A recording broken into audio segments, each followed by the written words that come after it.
What's up, Mac?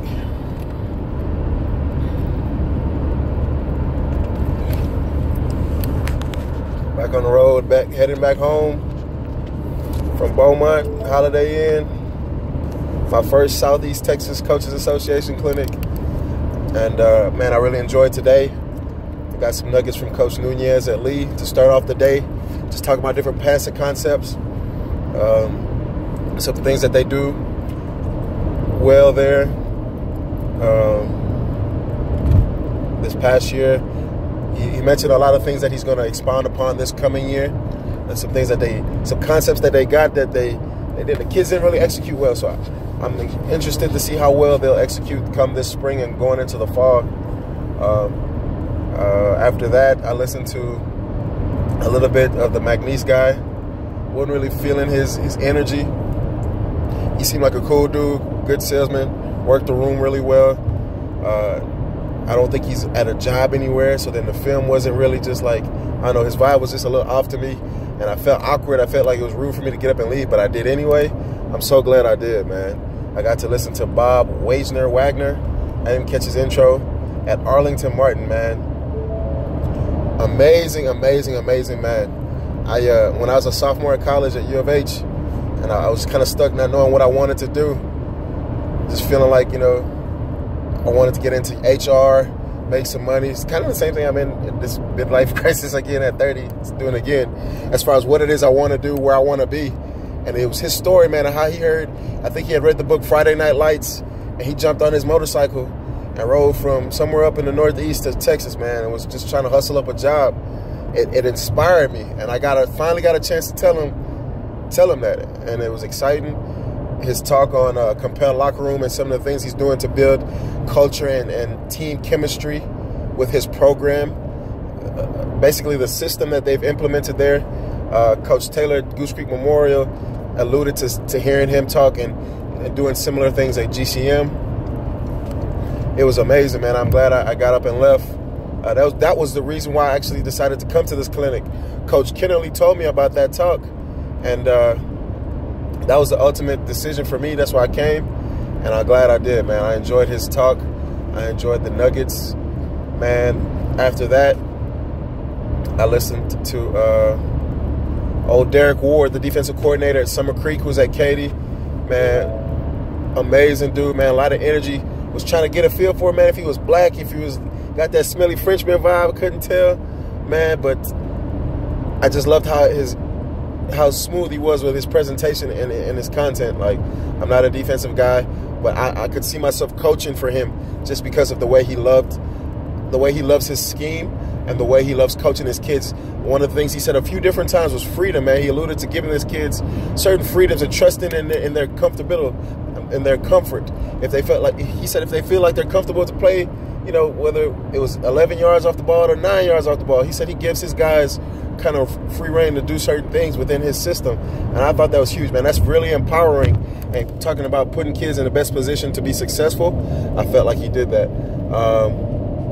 To end the day, man, this dude, Kobe Carthel at SFA, who was the coach at Texas A&M Commerce, man, this dude is amazing.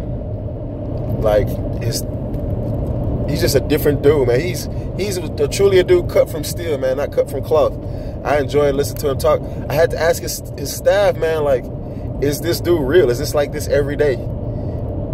And Coach Bilal reached out and wanted to talk, man, and I kind of gave him a cold shoulder a little bit, just because I don't feel like I'm in my element there. I feel like I could come and talk to him in person, so I made sure it didn't come across as rude, but I'm sure this is professional, very small. But he talked about some real stuff, man. His approach to the way he builds his staff culture, team culture, how he builds his program, how he runs his program.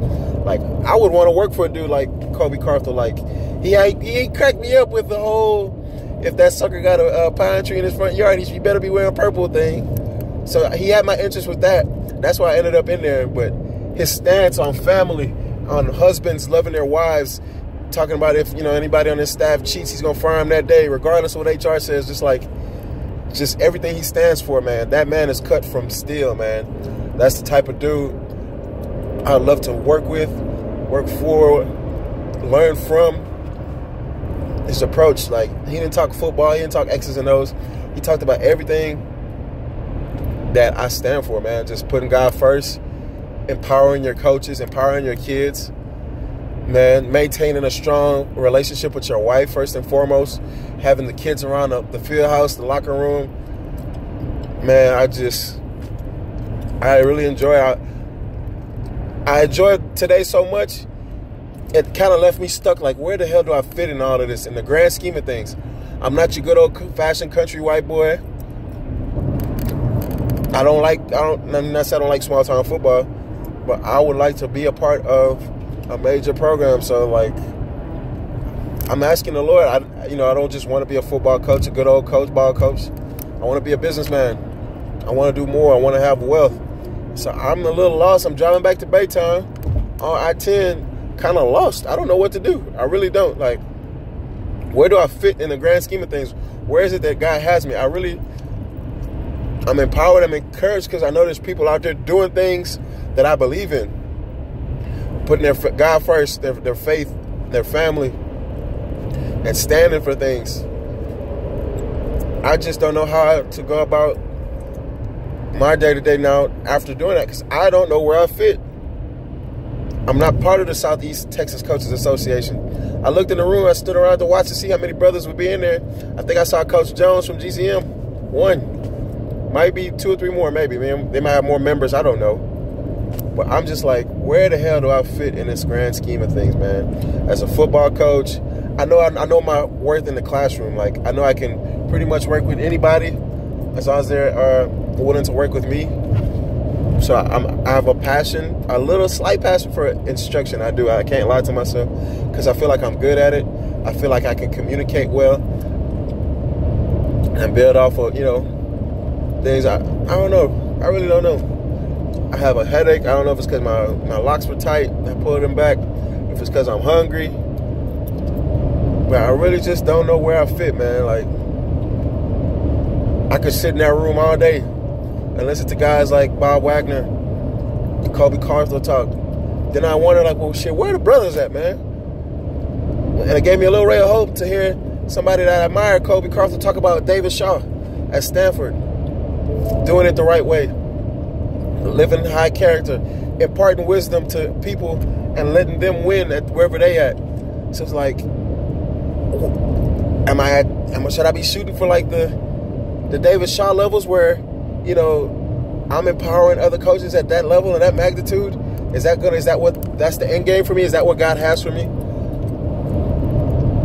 I'm not cutting my hair. I don't plan on cutting my hair. I plan on shaving my beard.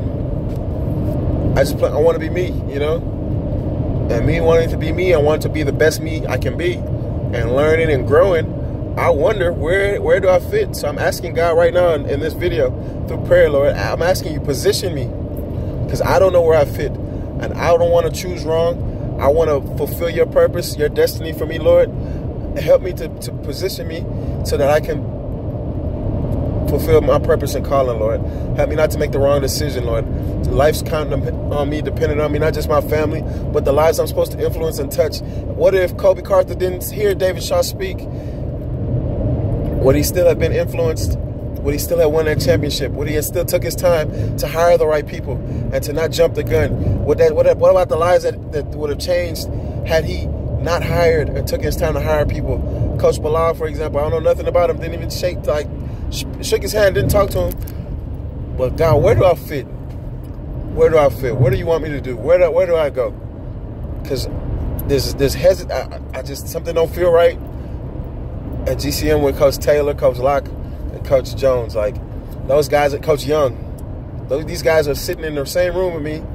I go to school, I work with them. I have no relationship yet. I have a desire and a hunger for this. I won't even say the same thing, because if it was the same thing, why we would mesh, we would gel. I don't feel like we have the hunger and desire for the same things. I don't know if it's a race thing. I don't know if it's because I've voiced my stance as far as standing up for what I believe in. So, Lord, where do I go? Then it's like, well, what side of the ball do I get on, Father? My offensive line? Do I strength and conditioning? I really don't, like, It's the weirdest thing. I really just don't know where I fit. But I know I'm not gonna bend or bow to their thing they got going. I just can't do it. I'm not a political person. I really am about the kids and empowering. I really want to win. I really want to be a part of a solid football, not just a championship caliber. That just spoke to my spirit. A championship spirit, championship culture, championship lifestyle. I want my wife to be a part of that. I want my kids to be a part of that. I want my business. I want to create that culture in my business or businesses, multiple businesses. I want to be able to duplicate and replicate that ideology, that system, that culture. Faith, family first. Winning. I just like, Lord, where do I go? What do I do? I really don't know. So, all in all,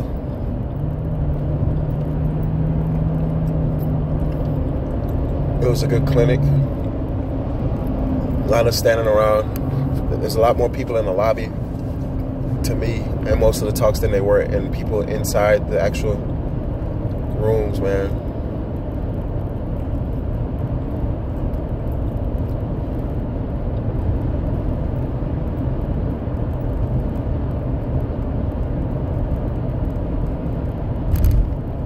Or whoever the Newton coach is, Lord, speak to us and speak.